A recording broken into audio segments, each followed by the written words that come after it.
Assalamualaikum warahmatullahi wabarakatuh. Sahabat YouTube, udah lama loh nggak ketemu dengan aku.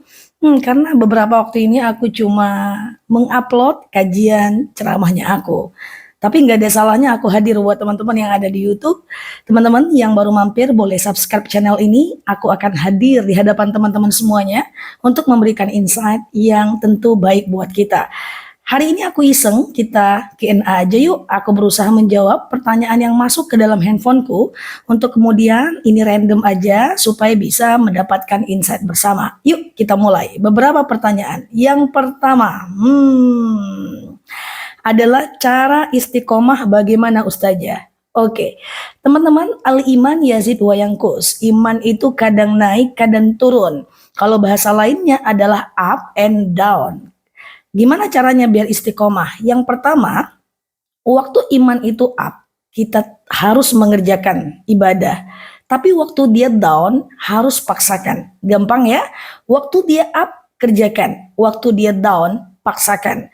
Malas itu biasa. Kadang-kadang aku juga malas kok. Cuman bedanya, semalas-malasnya aku tetap mengerjakan apa yang diberikan tanggung jawab kepadaku. Artinya apa? Malas itu semua orang punya. Cuma permasalahannya ada yang menurutinya, membiarkannya, dan ada yang melawannya. Misalnya kita pengen ibadah tahajud di tengah malam. Kita udah up banget nih, kita udah ibadah banyak banget. Suatu ketika kita haid. Biasanya orang haid itu nggak bangun malam. Maka saran aku tetaplah bangun malam. Kenapa? Karena kalau kita nggak bangun, nanti setelah haid kita jadi malas lagi loh. Tetap bangun, ngapain ya, kita zikir kayak baca Al-Fatihah, kayak sholawatan, kayak kan bisa. Apa tujuannya? Tujuannya adalah supaya kita tetap istiqomah. Oke? Jadi kalau lagi haid tetap bangun aja. Kalau mau membangun kebiasaan baik. Yang kedua, cara istiqomah adalah paksakan sampai 40 hari. Untuk keistiqomahan itu butuh waktu 40 hari. Kalau sudah 40 hari, nanti kalau kita lakukan, kita akan terus istiqomah. Apa standar dari istiqomah? Risau hati kita kalau kita tinggalkan ibadah itu. Kalau kita udah risau, kita tinggalkan, itu sudah istiqomah. Misalnya kita rajin nih baca Quran tiap hari. Jangan putus 40 hari kecuali haid. Kalau haid tetap gunakan waktu itu untuk melakukan hal-hal yang dibolehkan untuk wanita haid. Nah, ketika 40 hari, percayalah, kalau kita tinggalkan, kita risau. Apakah nggak pernah malas lagi? Malas juga, cuman kita nggak bisa ninggalin. Itu hal yang berbeda. Ya, makanya 40 hari berturut-turut itu adalah jantung dari supaya kita bisa istiqomah dan konsisten dalam ibadah. Saya sering bilang kepada jemaah, kita nggak perlu semangat dalam ibadah. Kita cuma perlu konsisten. Karena semangat itu justru bisa jadi akan melemahkan kita. Misalnya, kenapa ibu rajin majelis taklim? Oh, lagi semangat Zah. Besok bulan depan, kenapa ibu nggak datang majelis taklim? Lagi nggak semangat. Tuh, semangat atau tidak? Tetap kerjakan secara konsisten. Artinya apa? Tidak usah semangat-semangat banget, biasa-biasa aja lah, tapi tetap dikerjakan. Ustazah Nela, gimana caranya supaya saya bisa semangat sholat duha? Nggak usah semangat, kerjakan aja. Semangat atau tidak kerjakan akan sangat berbahaya kalau kita mengerjakan sesuatu karena semangat doang. Itu bermasalah. Apakah 24 jam dalam kehidupan dakwahku aku selalu bersemangat? Enggak, tidak. Cuman aku tetap mengerjakan, walaupun misalnya lagi males misalnya. Gak mungkin dong orang gak ada males, tapi tetap dikerjakan. So, menurutku kita gak perlu semangat untuk ibadah. Semangat atau tidak, kerjakan aja. Itulah gaya supaya kita bisa istiqomah. Berbahaya kalau kita menyandarkan pada semangat untuk semua lapisan masyarakat. Seorang mahasiswa semangat ngerjain skripsi. Waktu dicoret sama dosennya, gak semangat lagi, akhirnya gak ngerjakan. Tapi beda kalau kita berlandaskan konsisten. Dikerjakan di apapun yang terjadi, kita tetap mengerjakan. Karena kita mengerjakan sesuatu bukan karena kita semangat, tapi karena kita tahu itu tugas dan tanggung jawab kita. Oke? Itu cara istiqomah. Pertama, apa tadi? Lagi dia up, kerjakan, dia down, paksakan. Yang kedua, jangan putus 40 hari. Berturut-turut. Kalau haid boleh putus tapi tetap lakukan di waktu yang sama. Hal-hal yang boleh dilakukan dalam haid. Dan yang ketiga, enggak usah semangat, konsisten aja. Semangat itu nanti ketika kita udah mendapatkan sesuatu. Tapi enggak perlu-perlu juga sih menurut aku ya. Oke? Biar kita happy aja sih kalau semangat. Sedekah dulu, pertanyaan kedua. Sedekah dulu atau hutang dulu? Oh, tergantung. Lihat dulu hutangnya. Kalau hutangnya belum lagi jatuh tempo, jatuh temponya masih panjang nih. Jatuh temponya masih panjang, masih 2 tahun. Bukan berarti kita nggak boleh sedekah hari ini. Kita boleh sedekah hari ini dengan syarat kita tetap membayar hutang nanti di waktu yang udah jatuh tempo.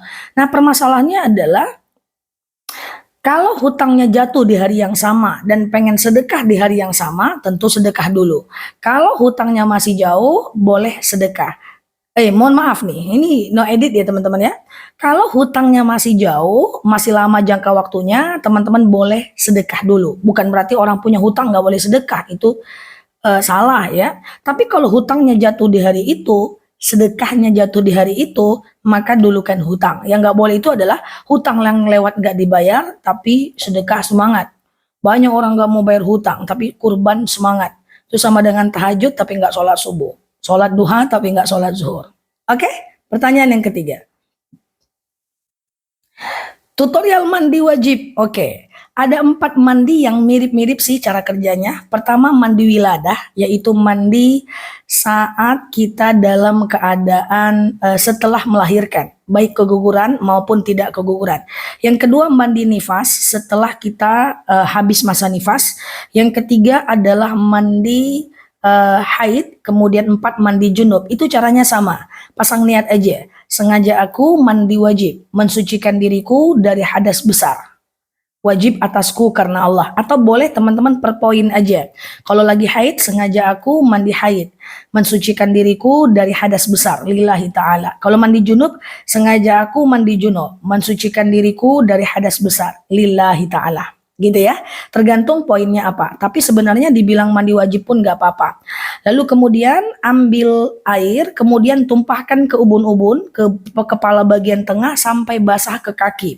Pakai shower pun gak apa-apa, pakai gayung gak apa-apa, intinya sampai basah. Kemudian bagian tubuh sebelah kanan juga dibasahkan. Ya, boleh 3 kali, boleh 7 kali, kalau pakai shower intinya basah. Kemudian bagian tubuh sebelah kiri juga dibasahkan, atas, kanan, kiri. Nah, itu aja mandi wajib. Udah. Setelah itu baru pakai sabun, ya. Nah, waktu mandi wajibnya itu mandinya pakai air aja, jangan pakai sabun. Selesaikan dulu mandinya. Nah, persoalannya adalah apakah sebelum mandi itu ada wudhu dulu? Setelah mandi ada wudhu dulu, itu sunnah. Intinya rukun mandi wajib cuman itu doang. Persoalannya sebelum mandi wajib teman-teman pengen cebok dulu, pengen wudhu dulu, bersihkan kedua tangan, itu kumur-kumur, itu sunnah. Ya, sebelum mandi boleh wudhu, setelah mandi juga boleh wudhu. Tapi persoalannya mandi wajibnya tetap wajib seperti itu aja caranya. Apakah setelah itu kalau aku mau sholat aku harus wudhu lagi? Tentu. Jangan mentang-mentang mau mandi wajib terus mau wudhu, teman-teman jadi mau sholat teman-teman nggak wudhu. Wudhu itu taklif wadai, dia diwajibkan bagi kita yang mau sholat ya. Jadi walaupun mau sholat tetap teman-teman harus ngambil wudhu dulu. Oke, pertanyaan yang keempat. Bolehkah menangis dalam sholat? Oke, teman-teman, menangis dalam sholat itu hukumnya boleh, hal yang dibolehkan. Bahkan orang yang menangis dalam sholat itu adalah ciri orang yang beriman. Idza tuliyat alaihim ayatuhu zadatuhum iman. Jika dibacakan Quran, maka bertambahlah keimanannya. Nangis saat baca Quran, nangis saat sedang ceramah, nangis saat sholat itu bagus. Nah, persoalannya adalah kalau nangis kan keluar flu, gimana? Nggak apa-apa. Jadi teman-teman kalau nangis boleh mukenanya dihapuskan ke air matanya, atau ke flu-nya nggak apa-apa, itu nggak najis. Atau tangannya, dikeluarkan tangannya dihapus, itu nggak apa-apa. Cuman hati-hati kalau lengannya pendek di dalam, ya, lengannya pendek di dalam itu takutnya nampak auratnya. Yang penting hati-hati aja. Loh, mukenanya kotor dong. Ya, tapi nggak najis. Nggak setiap yang kotor itu najis. Terus boleh nggak mukenanya nggak dicuci? Nggak apa-apa. Mukena seminggu nggak dicuci, nggak apa-apa. Nggak mandi 7 hari pun nggak apa-apa. Keringat kotor tapi nggak najis. Tapi bukan berarti saya melarang teman-teman nyuci ya. Nah, cuma itu hukumnya ya teman-teman ya. Oke, pertanyaan kelima. Jadi boleh menangis dalam sholat. It's okay, justru itu bagus. Orang yang banyak nangis itu tandanya hatinya lunak. Tapi orang yang jarang nangis itu tandanya hatinya justru keras. Ya bagus aja nangis dalam sholat. Oke, nomor berapa lagi ya? Nomor 5. Oke, witir satu rakaat boleh nggak Ustazah? Witir satu rakaat boleh atau tidak? Ini nanti kalau teman-teman lihat video ini, nanti teman-teman boleh tanya di kolom komen ya. Nanti aku bahas dalam Q&A yang aku bertemu dengan teman-teman semua di YouTube aku ini. Witir satu rakaat boleh nggak? Jawabannya adalah boleh. Witir itu bisa satu rakaat, bisa 3 rakaat. Yang 3 rakaat itu bisa langsung 3 rakaat, bisa 2 kali salam dipecah jadi 2 rakaat dan 1 rakaat. Yuk kita bahas satu-satu.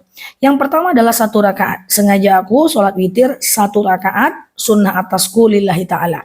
Sholat aja kayak biasa, 1 rakaat. Al-Fatihah wajib, iftitah sunnah, ayat pendek sunnah. Ya. Kemudian yang 3 rakaat. 3 rakaat itu adalah sengaja aku sholat witir 3 rakaat, sunnah atas karena Allah. Rakaat pertama, kedua, dan ketiga dianjurkan baca ayat pendek. Terserah ayat pendeknya apa.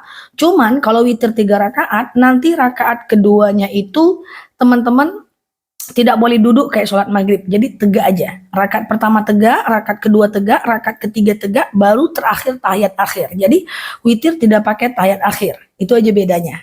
Tidak pakai tahiyat awal yang rakaat kedua, langsung rakaat ketiga yang ada tahiyat akhirnya. Kemudian kalau dipecah menjadi 2 kali salam, sengaja aku sholat witir 2 rakaat sunnah atas kulillahi ta'ala, lakukan kayak sholat subuh. Sengaja aku nanti salam kanan salam kiri, teman-teman doa lagi, sengaja aku sholat witir 1. Kalau witirnya, ini tadi terputus ya, aku ulang ya. Kalau witirnya 3 rakaat 2 kali salam, maka yang mesti teman-teman lakukan adalah sengaja aku sholat sunnah witir 2 rakaat, sunnah atas kulillahi ta'ala, salam kanan salam kiri. Lanjut sengaja aku sholat witir 1 rakaat, sunnah atasku karena Allah. Clear ya? Nah, untuk witir ini ada tambahan dari aku. Witir itu adalah bukan sholat penutup ya. Witir itu adalah sholat ganjil yang tujuannya mengganjilkan sholat. Isya sampai subuh itu diganjilkan oleh witir. Jadi batas witir itu adalah dari habis isya sampai adzan subuh. Dari habis isya sampai adzan subuh.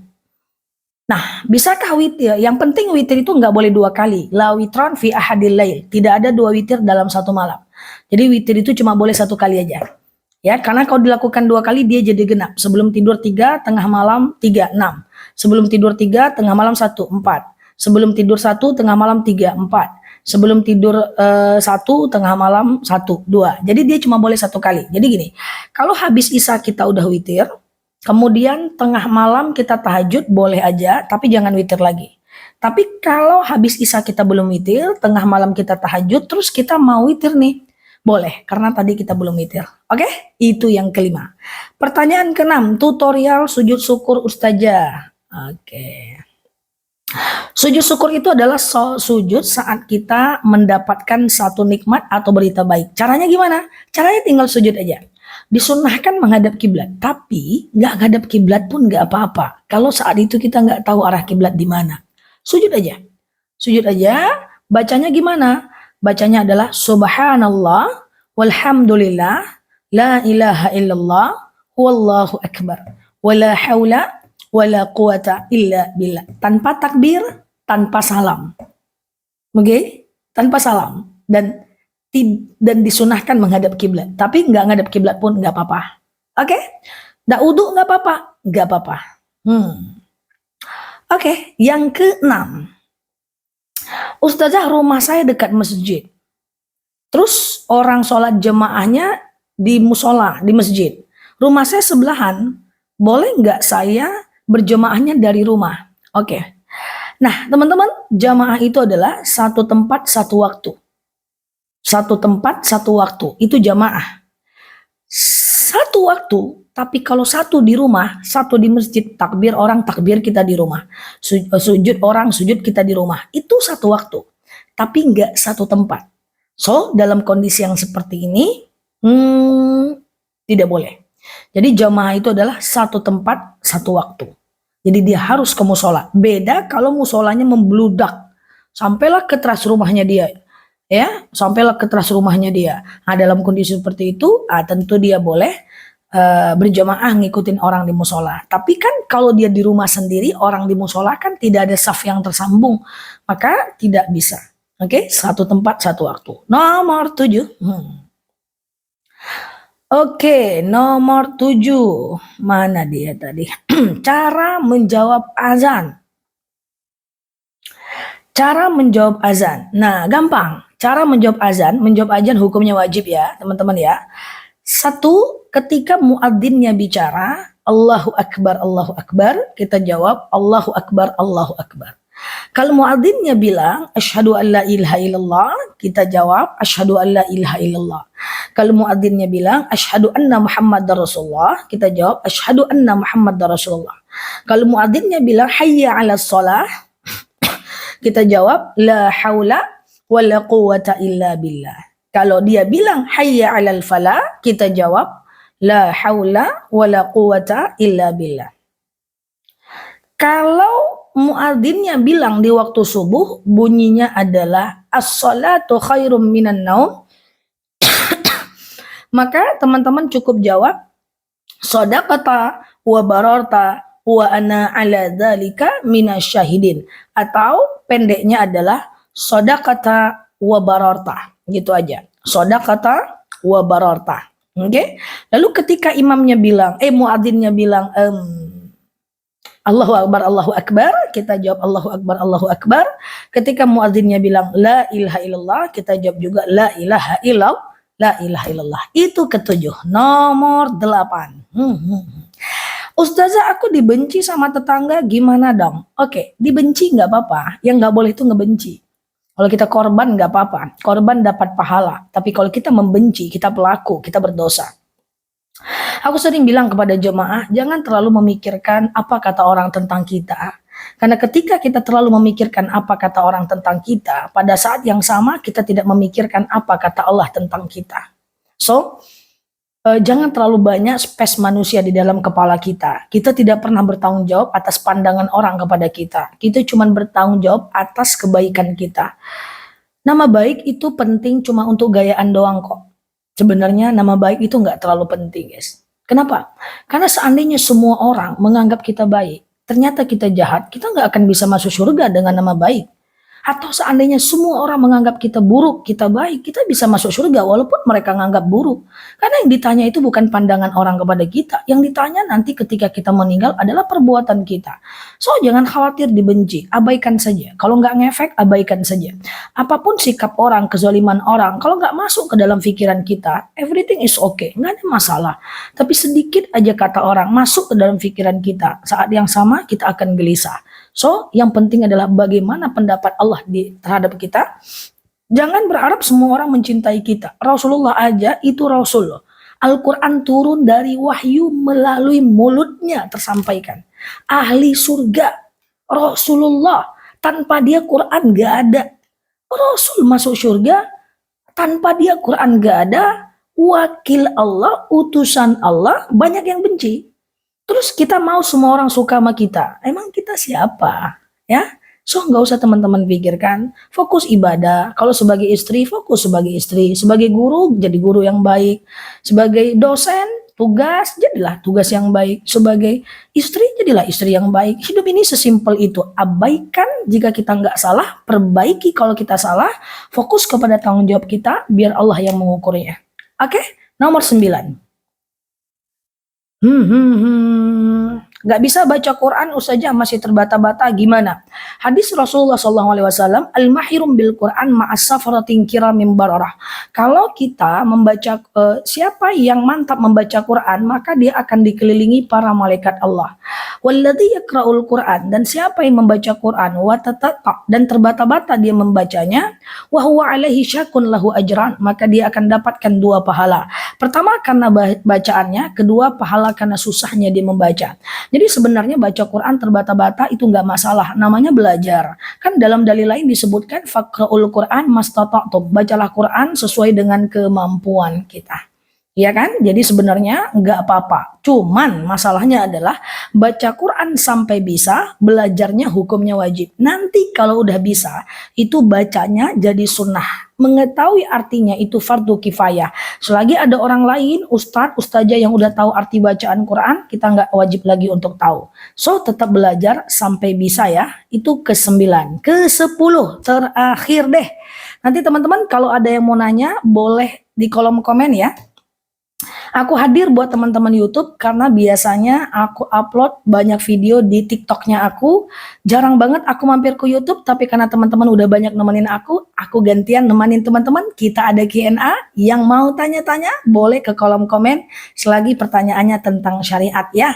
Oke, apa boleh nggak ngirimkan Al-Fatihah untuk orang meninggal? Boleh. Ya Allah, aku kirimkan Al-Fatihah. Dengan Al-Fatihah ini lapanglah kuburan makku, ringanlah sisa kubur orang tuaku, berhentilah malaikat menyiksanya, lapanglah kuburannya, ringanlah sisa kubur orang tuanya, orang tuaku, berhentilah malaikat menyiksa orang tuaku, emakku, lapangkan kuburnya. Boleh. Oke, terima kasih telah menemani. Teman-teman yang mau bertanya boleh klik di kolom komen dan boleh info dong teman-teman dari mana nih kita kenalan ya di YouTube aku. Subscribe YouTube aku ini, semoga bermanfaat buat teman-teman semua. Doain aku sehat-sehat untuk bisa menemani teman-teman semua di dakwahnya aku. Terima kasih ya teman-teman ya. Saya selalu di sana. Subhanakallahumma bihamdika nasyhadu an la ilaha illa anta nastaghfiruka wa natubu ilaik. Nyaloki di sini sampai paham. Assalamualaikum warahmatullahi wabarakatuh. Bye bye.